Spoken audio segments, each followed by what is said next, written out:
Good afternoon, everyone. This is Barbara O'Connor with Team Florida. And today we have with us Marty Stone, Angela Fogel, and Tom Nucky. And they're going to talk to you about Toll 101. It's a 2020 update with the challenges and changes. I would like to welcome everybody and thank you so much for attending today's webinar. The webinar is being recorded and will be posted online for Team Florida members. Attendees, please use the Q&A feature down at the bottom and let us know if you have any questions for our panelists, and we will get to them. Finally, Team Florida will be issuing continuing education credit for Team Florida members who registered and attend today's webinar. We are also proud to now offer AICP continuing education credit for Team Florida members. And now I'm going to turn this over to Marty. The floor. Thank you, Barbara and Team Florida for hosting this webinar. Welcome to our Toll 101 2020 update, Challenges and Changes. I'm Marty Stone, Chief Operating Officer of Aegis Projects USA, and I'm joined today by Angela Fogel, the manager of the FHWA Congestion Pricing Program, and Tom Nucky, a fellow with Atkins USA, part of the SNC Lavalin Group.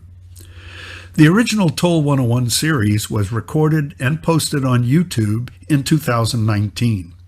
It was designed to educate a variety of audiences about the characteristics and values of tolling to finance, build, operate, and maintain highways, bridges, and tunnels. And we believe tolling is a major part of the solution to the shrinking gas tax and the critical funding issues facing all transportation agencies in North America. Toll 101 is divided into 7 segments that are introductory in nature. They are not designed for experts or to make you an expert.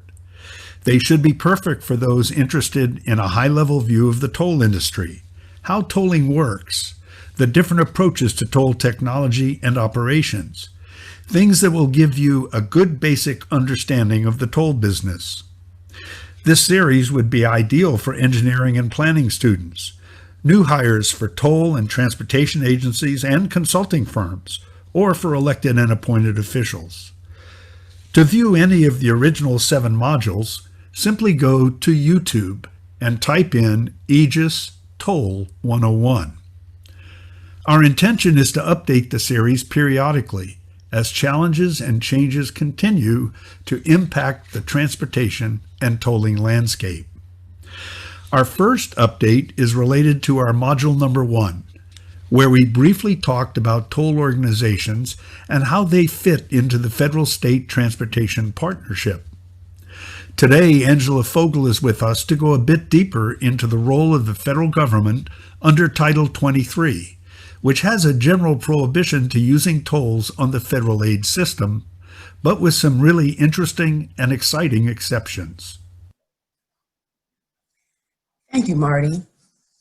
There are 4 separate and distinct tolling programs that are allowed as exceptions to Title 23 of the United States Code, Freedom from Tolls.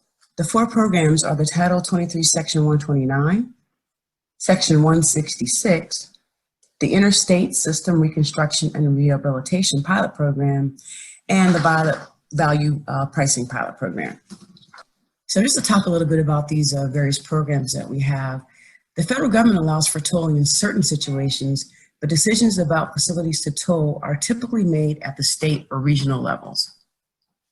So the Title 23 Section 129, it allows tolling on new highways and new lanes added to existing highways and on the reconstruction or replacement of bridges, tunnels, and existing toll facilities.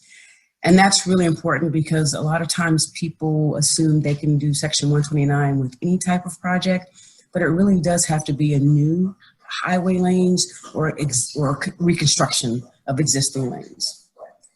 The second program under Title 23 is Section 166. This program allows for conversion of existing high occupancy vehicle lanes to tolled operations. All tolls on new lanes must be variably priced and collected electronically to manage traffic demand. So the HOV to High program has been around for a while, and I'd say one of the key things is that what you're going to find is that term is still used interchangeably on some of the facilities. that have been HOV to HOT conversions, but they're still referred to as express toll lane projects.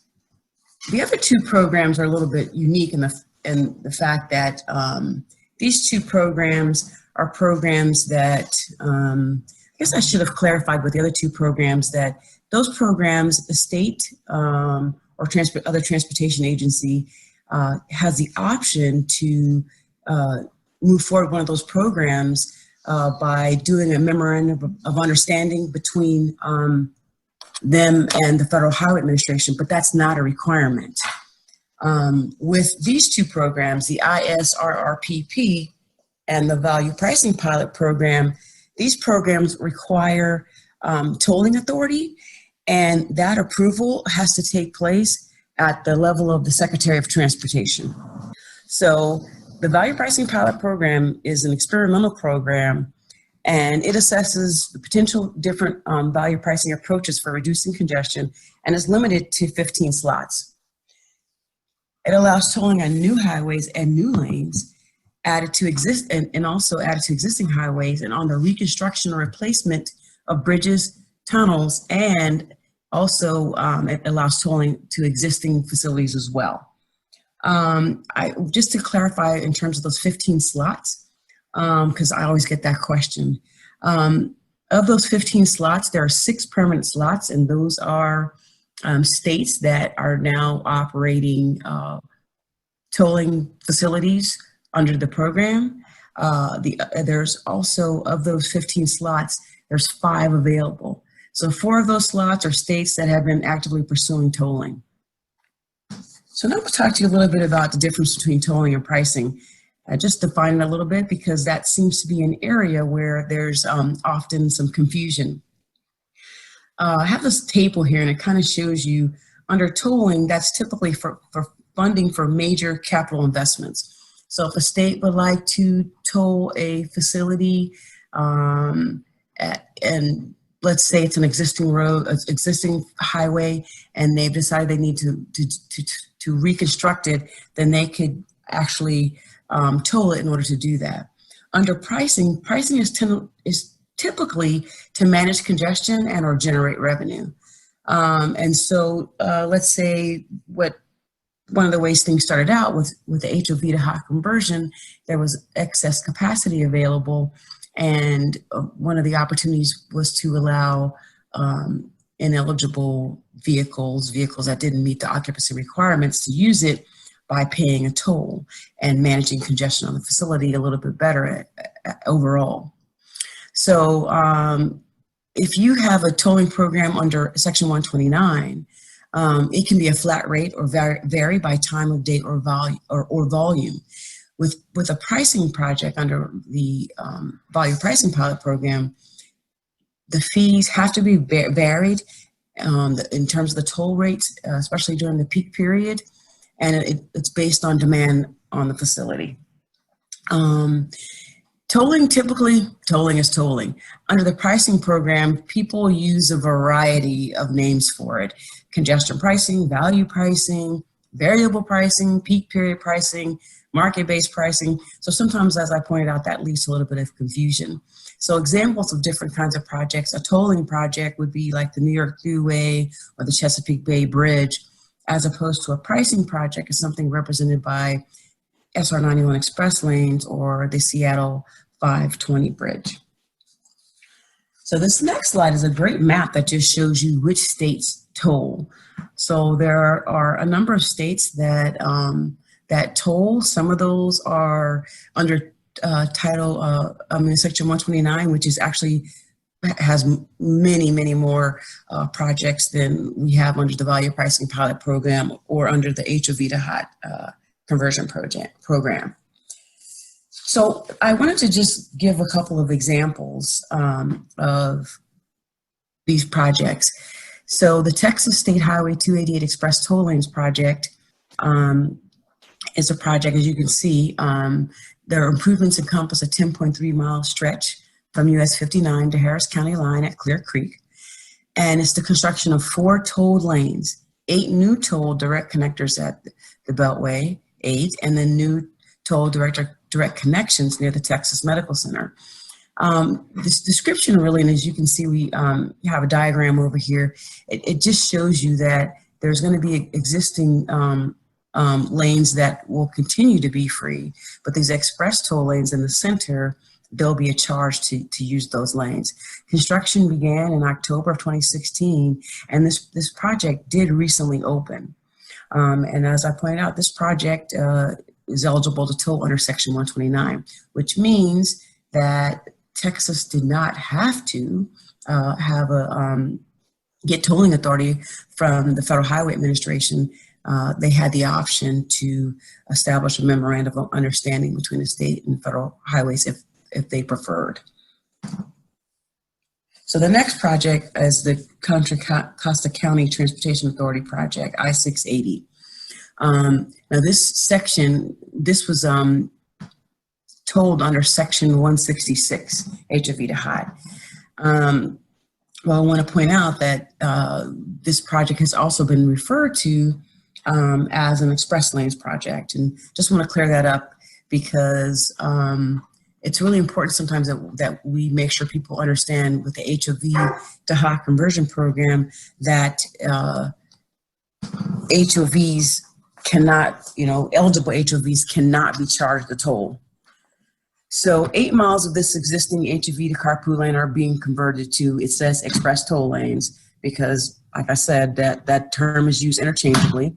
The remaining 3 miles will be constructed as new HOV carpool lanes, but eventually they also will operate as express lanes. And I'm kind of clarifying this a little bit because I recently made a presentation that included information on this, and one of my colleagues was kind enough to make sure that I pointed that out so there wouldn't be any confusion about how this facility is operating. The next project that I'm going to talk about is what's happening in Oregon. So the Oregon legislature passed House Bill 2017, which actually happened in 2017, known as Keep Oregon Moving. The legislature directed the Oregon Transportation Commission to study tolling on I-5 and I-205. The two facilities are being studied separately. So and a public comment period for the I-205 toll project ended in October. And I'm sure you guys have seen some articles that have been written about this particular project because there is a great deal of interest in this. The Oregon Transportation Commission at this point plans to seek toll authority, and they're not sure if it's going to be under Section 129 or under the value pricing pilot program. So they're still, debating how they want to proceed with this particular project. There's continues to be a lot of interest in tolling in the United States, and there are several express toll lanes projects that are opening soon.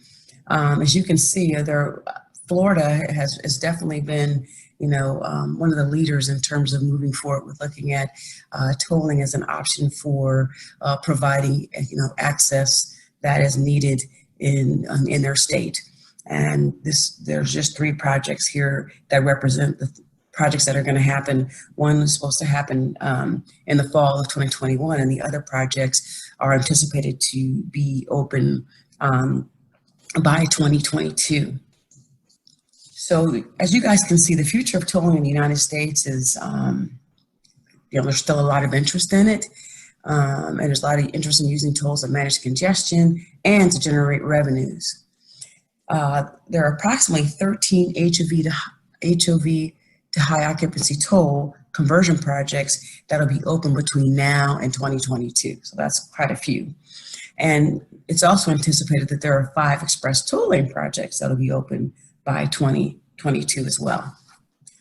So for those of you who want to find out more information about the various toll programs, projects, and opportunities to look at implementing a tolling and or pricing project in the future, this is a representation of the various program managers that manage the various programs. Cynthia Essemacher manages the Section 129 and the ISRRPP program. I am the congestion pricing program manager, and then Neil Spiller manages the HOV to HOT, Section 166 program. And even if you contact any of the three people that you see on this slide, we do coordinate and work together quite a bit. And so for those of you guys who have questions, just reach out to any of us and we'll make sure you get to the person who can answer your questions. Thank you, Angela. Really appreciate your help today. Our 2020 update continues with a brief look at the challenges and changes that are confronting those who manage toll agencies and facilities.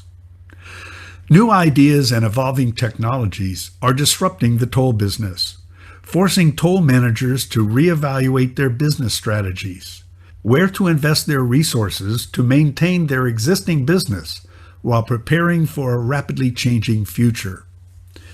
These disruptions present confusion where there used to be stability.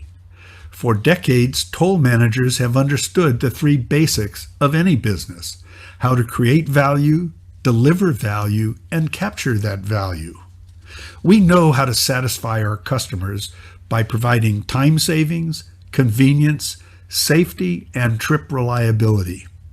And with cash and ETC, we've invested large amounts of money, billions of dollars, in toll collection and payment systems that work. But all of these are being confronted by disruptions in 4 areas: pricing solutions, changing toll collection technologies that can impact regional and national interoperability, third-party payment and transportation providers from outside of the toll business, and the impact of connected and automated vehicles, the V2I, V2V, and V2X communication platforms. From the operator's side of the ledger, we're seeing a range of congestion pricing solutions in the form of managed lanes and cordon-line tolling. And to replace the gas tax, a number of states are seriously investigating mileage-based road user charging. And while we have this huge investment in existing roadside transponder technology, we're also seeing a significant movement to video tolling using license plate images and GPS-based technology. Auto manufacturers are looking at embedding communication platforms as original equipment, and even toll agencies are getting involved in the development of their own mobile tolling and payment apps.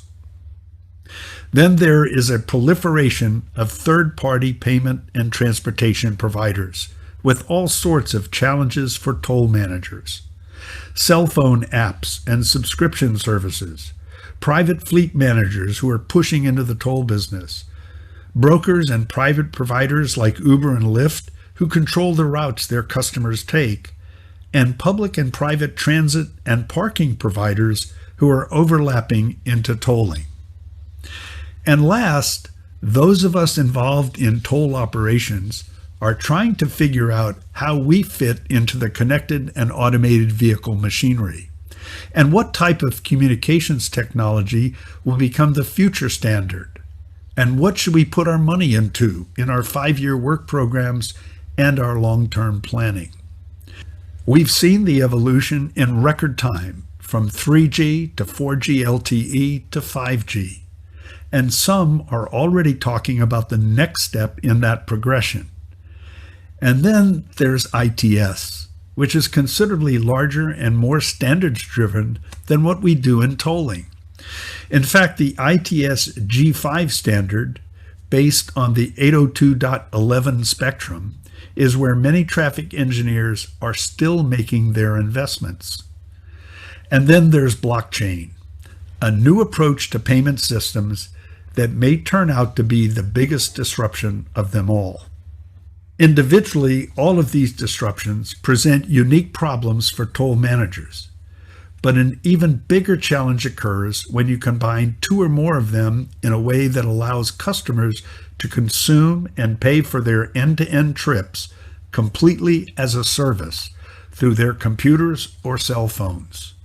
We call this Mobility as a Service, or MaaS, where providers from outside of the toll industry may dictate modes, routes, and prices, and how revenues will be collected and distributed, and even how we may interact with the customer. As mentioned, blockchain is one of those new potential disruptions to tolling. And Tom Nucky is here to help us take a deeper dive into this new technology. Thank you, Marty, and thank you for that concise update of disruptions. I'm going to talk about blockchain today mainly as a futurist, not so much to get into the details of the technology, but how blockchain and its distributed ledger and related technologies can be a foundational element to a disruption that I think could be coming to the toll industry in the years ahead. First, let's talk about the definition of what blockchain is. You may have heard of blockchain before. It's more than just a buzzword, and it's more than just something related to cryptocurrency. The short answer of what blockchain is it's a decentralized, unalterable, and transparent ledger, or think database, of transactions across a peer-to-peer network that's trusted to the users that are on that peer-to-peer network. Blockchain has been rising rapidly in the industries, not necessarily the toll industry, but many other market industries. It's risen quite a bit. There's all kinds of numbers out there about the growth of blockchain, and it will continue to grow. One area where blockchain really meets the needs of a toll agency in our industry is its ability to work on ultra high volumes of data and at real-time speeds. We need that for transactions, but also think connected autonomous vehicle and how much data those are going to generate. So blockchain provides this trusted distributed data linked together by what we call blockchaining, or linking different elements of data together. And so today versus tomorrow, let's kind of think about where we're at today. Today we use the internet as what I'll refer to as maybe a printing press. We have a device connected to the internet. We send a request, a GET message to this network of servers around the world. That response is found and returned back to us in a response. That's very different than how blockchain networks are going to work. This graphic of the future shows kind of a blockchain representation. So I want you to focus on the yellow dots kind of midway towards the bottom. These are nodes on the network. These are the trusted peer-to-peer network. Each are different nodes from different operators, say in a toll environment. When a request is sent or a piece of data is generated, it flows across those nodes and is stored at each node as a separate set of data. Ultimately, so let's say it's a transaction, there'll be a request for payment. The payment terms are verified through what we call a smart contract, which is a fancy way of saying an if-then type statement, meaning if certain conditions are met, then a payment will happen. And that payment response, whether it's cryptocurrency or a tokenization of money, that payment response is sent back through the network and stored as a new block of information in each chain of these requests across the node. And only those that are invited in the network and have privileges and rights to see those messages are able to see it. That entrusts that there's a high level of privacy and security in these nodes, and it's distributed, so it's across multiple different platforms. So let's talk about today versus tomorrow as how we think of blockchain. Many of us might have heard it, again, as a Bitcoin or cryptocurrency invented by a person, or as they say, persons in this case, Satoshi Nakamoto in 2008. There's some legend about who that is or what group of people that was that actually created blockchain. But their premise for creating blockchain was the belief that the current banking system had flaws. It had flaws related to how quickly transactions would happen, how much money was taken out by the middle tier or middle people involved in those transactions. So they were seeking a better way to do transactions, financial type transactions, but it also serves a huge market of other opportunities and we'll talk about some of these examples on the bottom here. So, you know, we see blockchain technology involved in all kinds of applications through supply chains, through copyright protections, through real estate land title. Food safety is a big area for blockchain. IBM is using blockchain to track food from the beginnings of when it's grown in the farm field to when it's harvested and then sent on to the retailers for purchase, so they can track food throughout that process. So that's some of the ways blockchain is used, and we want to focus on this last aspect that really talks about mobility and transportation and how we can use blockchain in transportation. And there's a consortium to address this one simple question, how do we use blockchain for mobility? And the organization is called Mobility Open Blockchain Initiative, or MOBI. And I'm going to refer to some efforts they're working on to enhance the ability to use blockchain in our market space. Their mission as a consortium is to assemble a community of users, because as you saw before in my graphic where there were multiple nodes, there have to be many users in a blockchain environment for it to really be beneficial. And so they're assembling a community of users, and some of those users are shown in these logos here. They're creating standards to help implement blockchain for users, and we'll talk about some of those. And then they have incubator projects or case studies. And you can see a list of their incubator projects on the left here. The one I want to focus on is road charges and tolls. The next slide is going to show us how in our industry we have a problem that needs to be solved and where the disruption of this blockchain technology may come into effect. What's the problem? The problem is we don't know the user on the road. We have inefficient ways to collect micropayments for road user charges while that car is traveling on the road. We use back offices that are somewhat inefficient in management of accounts and then collection of those. And then it's difficult to structure payments by demand for locations to provide incentives or to reduce pollution. It's difficult for policymakers to use these tools because of the intricacies of the actual tools we've created. But today we've built an environment, an industry, the toll industry, largely to solve these problems. And here's where the disruption I think could come in the future. So what we do today, we don't know the user, so we use RFID transponders and license plate cameras to identify the user as they drive by our toll sites at 70 miles an hour. We have large back office database systems and customer service centers that are costly, and we have to pay for the costs and credit card fees and other operational costs. Credit cards themselves, we have to store those, and we have security issues related to that, which adds costs and complexities. And then we have complexity of the method for policymakers to do implementation of goals from a policy standpoint, whether it's high occupancy vehicles, as Angela was mentioning, or EV vehicles, or whatever the policy implementation goals are. It's difficult to do those with the technologies we have today. And it's really all because we can't identify the vehicle initially and associate payments with that vehicle as a trusted source. So now we're going to talk about the tolls and blockchain disruption opportunity. MOBI, one of its teams, is focused on vehicle identity, and that team is led by Alan Gordon of Ford. And they've created a standard for the industry of a digital vehicle identity. And this digital vehicle identity is born at the automotive manufacturer as the vehicle is being assembled.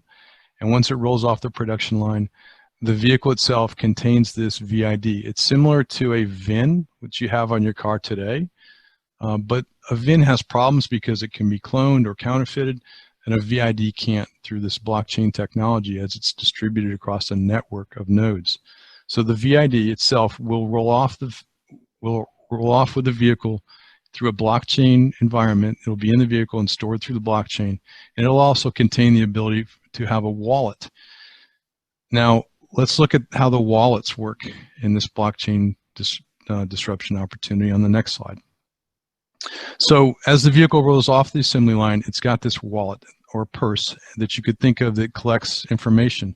It can collect the insurance certificates, it can collect the registration details, it can collect financial status of the vehicle. Is it paid for? Is it still in the process of being paid for? Is it a rental type vehicle? Who the owner is, as far as, is it a leasing company or a private individual? And then this wallet or purse can also contain the way to pay for tolls, parking, congestion pricing, etc.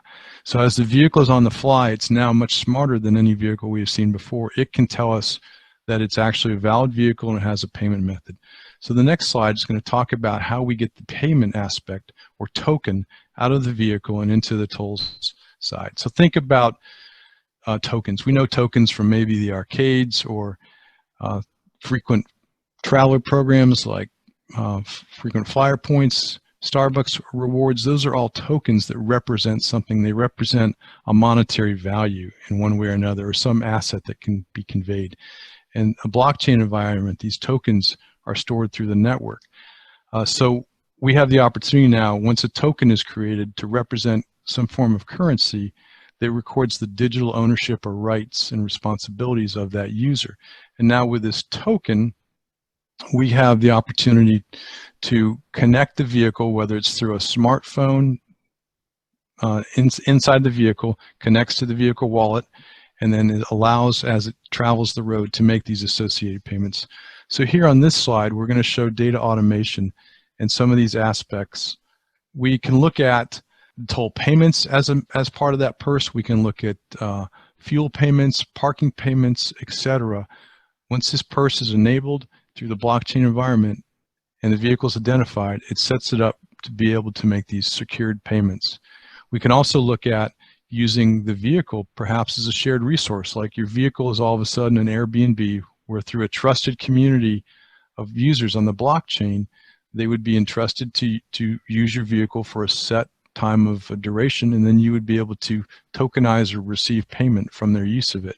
Also, it will help us look at new ways to base insurance by mileage. Instead of just paying insurance over a monthly time period, you base your insurance based on your actual mileage and use during that day or that time, maybe that shared user is using your vehicle. And then finally, the blockchain and the purses and the wallets in them are going to allow for this trusted history of applications, meaning the vehicle will have a history of when it was first rolled off the assembly line to the service and repair work that was done, and then finally that certified odometer reading would travel with the vehicle in the future, making the vehicles more valuable in the future. Think of like Carfax, but instead of Carfax, your vehicle could actually vouch for itself through this trusted blockchain network. So how does this get back to us in tolls? And on this slide, we're going to talk about where I think the disruption could happen. So we've talked about the problem. We don't know who the user is. Well, with blockchain, vehicle IDs, and the 5G or other types of communication that are coming that Marty mentioned earlier, as the vehicle's traveling, know who that vehicle is. We won't even need a transponder in that vehicle, or we may not even need to take a picture of the license plate, because we'll have a valid, authenticated vehicle ID as it goes through the toll plaza. In the past, we didn't have a payment account. We'd have to set one up with a transponder or a license plate. But now that vehicle itself is going to have an electronic wallet in it that will assure and make a valid payment as we go through the toll site. We have current inefficient back office management of accounts. Well, in a blockchain environment, we don't need an account anymore, because the vehicle itself is going to have this secured tokenized wallet that's going to make the account for us. We can eliminate the middle tier of credit cards, and think of the amount of money we could save in the industry if we can eliminate credit card charges. Also, interoperability will really come at no cost, because all those different nodes of users in a blockchain environment, those different agencies that are part of the blockchain, would be able to go in and validate and make a payment or receive a payment from a car that drove on their road. And finally, the whole concept of having middle tiers like rental car companies or service providers that provide for an easy way for us to do rental car payments, that goes away too, because the user, once they get in the vehicle, through their smartphone or through logging in through the vehicle, once they rent it, would be able to create and make payment as electronic purse as well as they travel through the toll roads. So the last issue we talked about was policies. How do we implement policies and the challenges we have with trying to implement dynamic pricing or other methods, high occupancy tolling.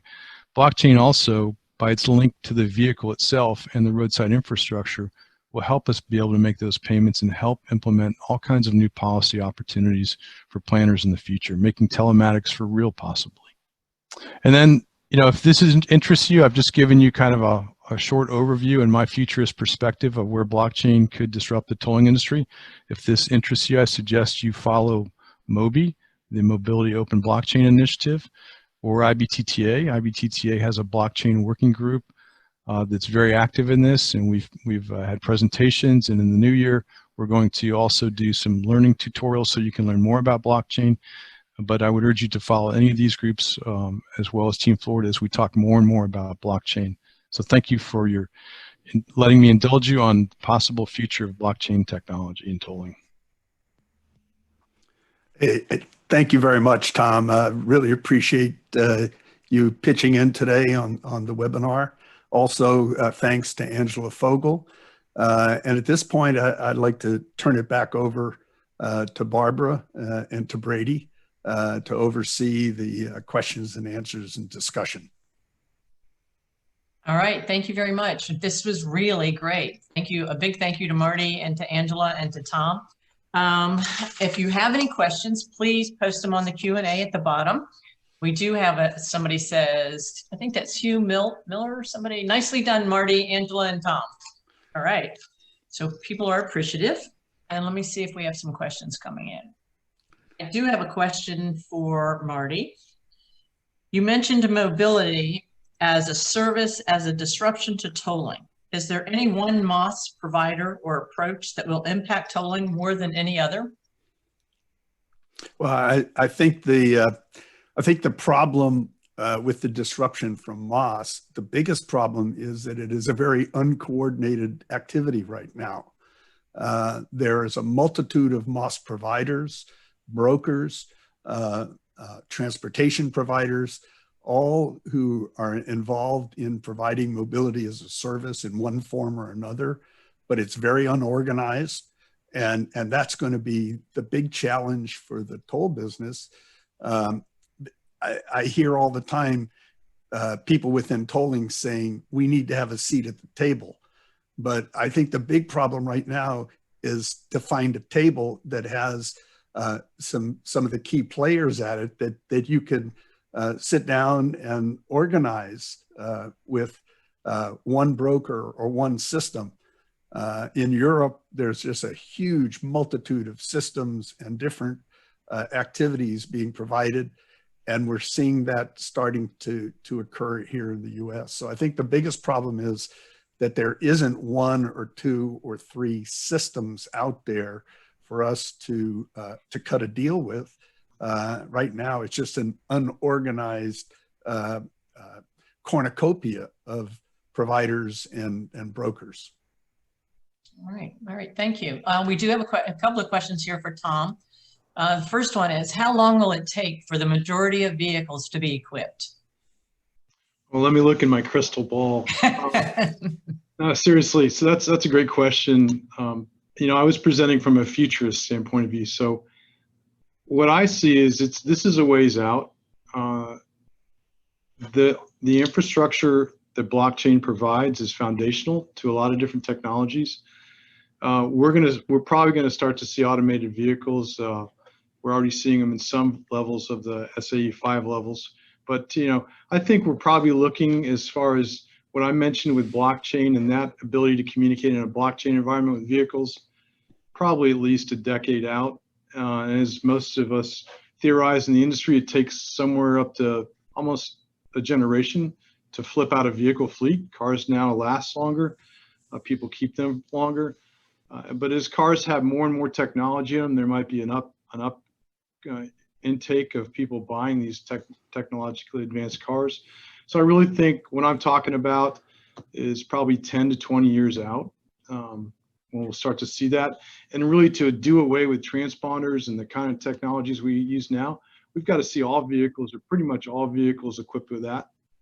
So we're probably at least 20 years out on that. And just my personal perspective, we like things to move quicker, but the challenges of actually making a lot of this stuff happen with contracts and system change outs and people buying new vehicles and the customer marketplace for this technology, it's going to take some time. There's no doubt. All right. What about, another question for you, Tom, is what about security in the blockchain environment? How would that work?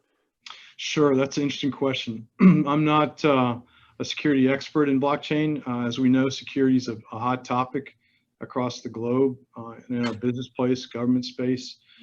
So blockchain has an inherent advantage to most systems. The inherent advantage is that element of information, that block of information, is distributed across a network of nodes. And those nodes have all the same information from that transaction, say. Let's say there's 10 pieces of that same transaction distributed across 10 different nodes. In order for a transaction to happen, there has to be a certain number of those blocks and those different nodes that match up for it to happen. So what that presents is a real challenge for somebody to hack and to get into each of those different nodes, realizing they're all carrying encryption and all the other techniques we use for security now, but it's distributed across a huge network. A lot of the technology breaches we see today are in one database or in one user's database. The challenge for hackers in a blockchain environment is that's distributed across a whole network of secured networks, of nodes in that secure network. So it really makes security much more inherent in this infrastructure design of blockchain. And that's what I would say about the security aspects for blockchain. Okay, thank you. Mhm. Angela, a question for you. Would you agree that most of the new toll facilities in the US are price managed lanes versus traditional toll roads? And you're muted, Angela. We need to unmute you. Sorry about, thank you. That's all right. That's a pretty tough question to answer because there's still a lot of traditional toll facilities that are being constructed in the US, but clearly that there's a desire to look at a user paid principle. So there's been a significant growth in looking at managed lanes. I'm not gonna say I think that they're far outpacing traditional toll roads though. Okay, all right. Now back to Tom. Please clarify the role of third parties in the vehicle self-identification approach in tolling. Will each toll agency have some form of linkage to each of the 300 million vehicles? Please clarify.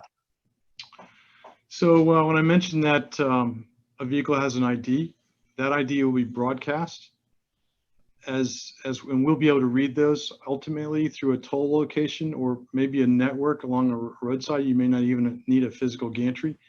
And that vehicle ID will be read by the toll agency. We'll be able to go into that distributed ledger technology, the blockchain, by subscribing to a permission to allow us into the blockchain. And we'll be able to get the information from that blockchain on payment capabilities, a smart contract of that user, of that vehicle wallet that I mentioned, will allow us to make a payment. And so the identification happens between the vehicle itself identifies itself, just like we would use a license plate or a transponder right now. The vehicle will be able to identify itself. We'll be able to get into this blockchain network of nodes and say, okay, we've received a transaction here on Florida's Turnpike, and we'll post that into the node. And then the node will say, okay, so you're a valid user because the customers agreed through their electronic wallet to make payments on roadway related charges. And so we would post that through the network and the node, and then we would receive, that would be an increase of information in the blockchains for that transaction. If Florida's Turnpike had a request for payment, then that would be remitted through that smart contract back to Florida's Turnpike. So that record stays out there for the users that are entitled to see it. And the user could be Florida's Turnpike, it could be the actual car owner itself or the person using the car at that time that made the actual payment. And so by that means, the transaction will be able to happen without going through what we consider the traditional back office now, where a credit card is backed up to an account or a license plate invoice is sent out. We would be able to make that transaction by going into the blockchain network of, say, toll users. Maybe it's entire US, maybe it's in the state of Florida in that network, or maybe it's just a specific geographical region in that network, but we'd be able to post that and receive payment back. Okay. Could blockchain work with several auto manufacturers having their own separate blockchain networks? And how would payment service costs be distributed? Yeah, so that's a great question. Blockchain really works by a consortium of users. There's not a lot of value in blockchain unless many different entities are using it.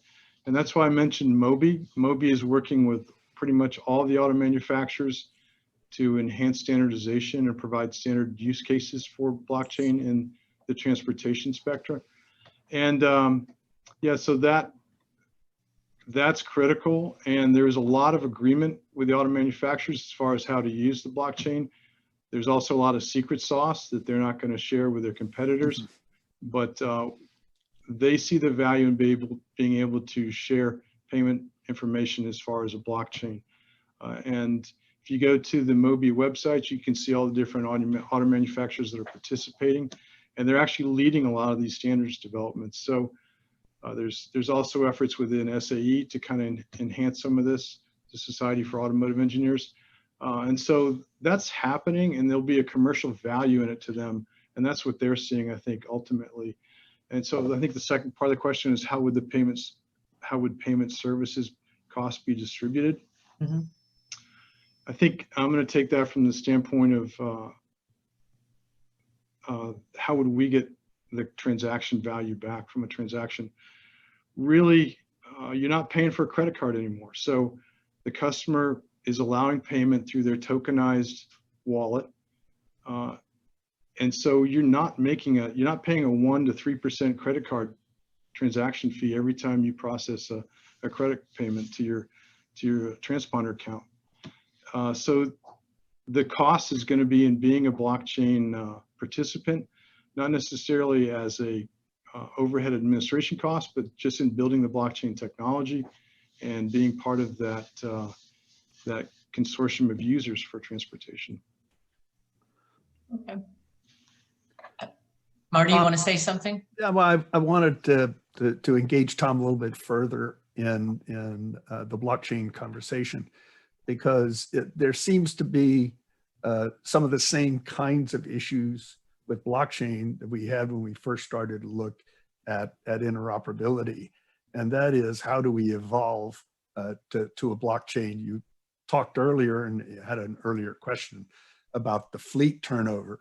So if it takes 10 to 15 years for the fleet of vehicles to turn over, for all of them to have this vehicle ID, it means that for the toll industry, at least, if we're going to move towards this type of a system of payment, that we're probably looking at some type of a hybrid where we have to keep doing what we're doing for those older vehicles and who are using transponders and license plates and credit card accounts and prepaid and postpaid accounts versus a blockchain approach, which is a completely different business model.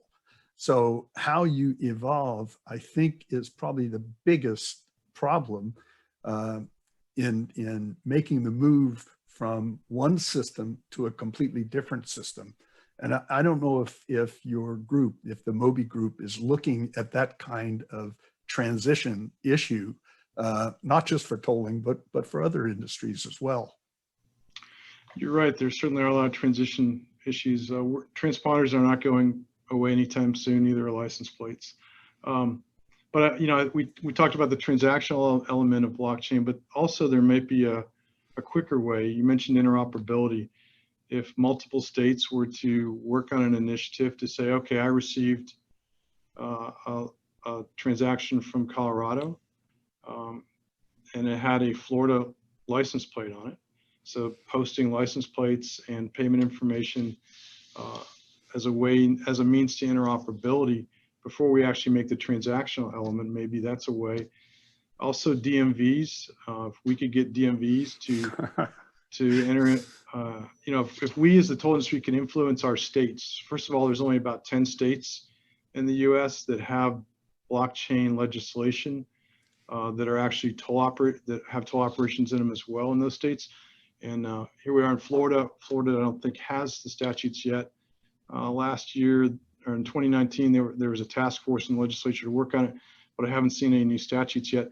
But if we can encourage our states to do the legal piece, build the blockchain statutes to kind of be a bedrock for us as toll agencies to build on, and then work with other agencies that have a like-minded interest in sharing information to at least know, hey, that customer is a customer from Florida that was seen in Colorado. We can make payment, allow that foundational piece to start. Might be a means to where we want to end up with interoperability. It does take a long time. I'm not going to try to sugarcoat that, but there are a lot of initiatives in other industries. We can learn from those as well. And we can start as an industry by looking at use cases, whether it's license plate recognition, a more efficient way to do that than we do with DMVs now, or is it full interoperability payment, or is it some other means in between there where we can begin to share information through this distributed blockchain. Tom, thanks. Listen, I have a quick question to kind of morph this over towards Angela. this idea of moving the tolling business model to a different platform, I liken to interoperability. And interoperability is one of those things that the federal government has really never gotten involved with. Do you see the Federal Highway Administration or USDOT getting more involved in creating some kind of a national platform for the distribution, at least the distribution of information? And I'm specifically talking about vehicle information that would allow us to identify customers and bill customers, or at least collect from customers from out-of-state transactions. That's been one of the real challenges in tolling, has been out-of-state collections for tolling.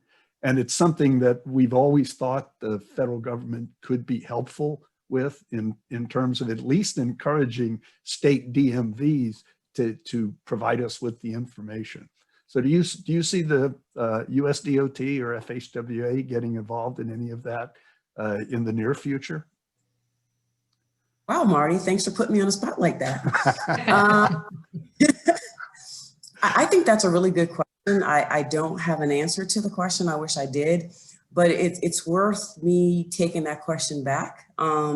As you know, we're soon going to have a new administration, and I don't see why we have a tolling and pricing team in Federal Highways, and I don't see why that's not something we could open for more discussion and make sure that they're aware of that. So we can talk about that more offline.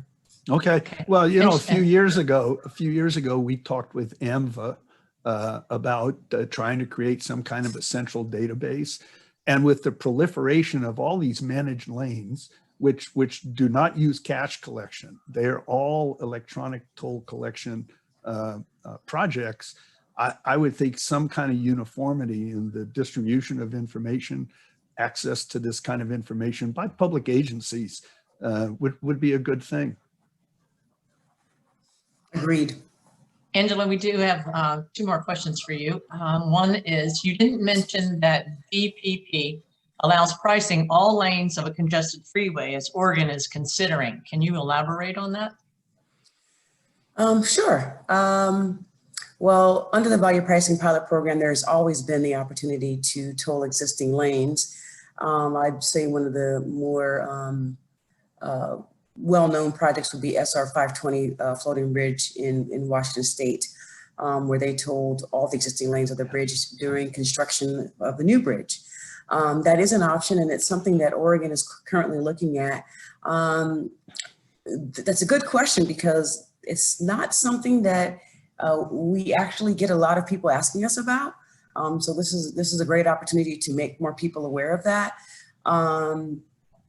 Obviously, the state would have to have legislation that allows for tolling, and then it's just a matter of going through the process of identifying what the transportation issue is and how they intend to address it.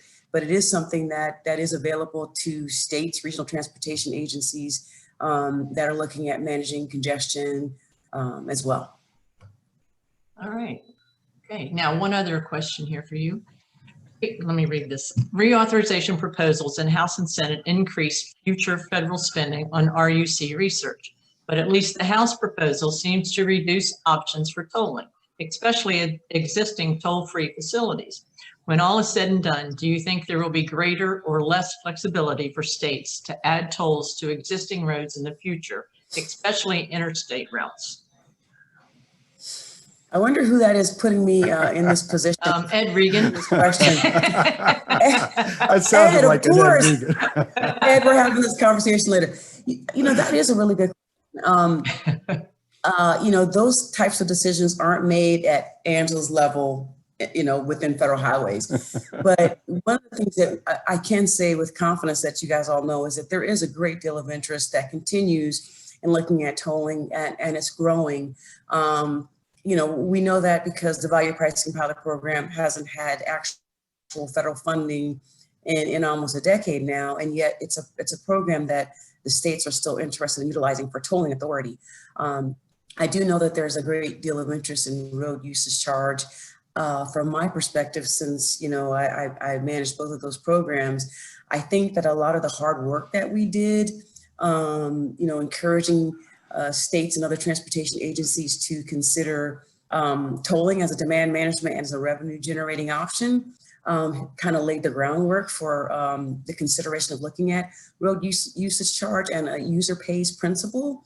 So from my perspective, you know, as a worker bee, I think that both of those programs are going to be at the top of the list for many state transportation agencies moving forward. Okay. Now, I think we have time for one more question, and this goes out to Tom. And Tom, do you imagine that an existing vehicle without a wallet could be retrofitted, thus accelerating the complete fleet turnover to less than 10 years? Good question. Yeah, I should have mentioned earlier, that's a real possibility, right? Technology innovation is happening so fast. And we're seeing in the marketplace some of the toll integrators actually coming up with technology that'll link a transponder to a phone as a bridge to maybe some of the in-vehicle technologies. But yeah, I can see that happening. I can see as some of these services roll off the line in vehicles that people want to add that to their existing car, and some smart, innovative company comes up with a way to do at least partial aspects of that. So yeah, absolutely, that will most likely happen. Okay. All right. I saw, Barbara, there was one other question. Can I just tack on that a little bit? Can I just say a little? I think that was a great question, and I just wanted to point out that with the STSFA program, RuckWest is actually looking at blockchain technology as it relates to road usage charge and the transactions. So I definitely agree with Tom that, you know, with the innovation, you know, level of innovation that's happening right now, it should be interesting to see, you know, if things are happening in less than a decade. Yeah, and I wanted to mention, there's one question, Barbara, just real quick about PII, personal identification. Right. Yes, I was going to ask you that last. So that's Sorry. a great question, and I should have been more clear about it. One of the beauties of blockchain is this can be anonymous to us as the end user. In other words, when the vehicle identifies itself, it may give you an encrypted identification, and then the user itself, you may be paid through a cryptocurrency. So you may never actually have a name associated with a transaction. You may have a unique vehicle identification associated with a valid payment method without knowing who the person is. And so really, I think blockchain really helps us look at being able to make our transactions more anonymous for those that are concerned about that.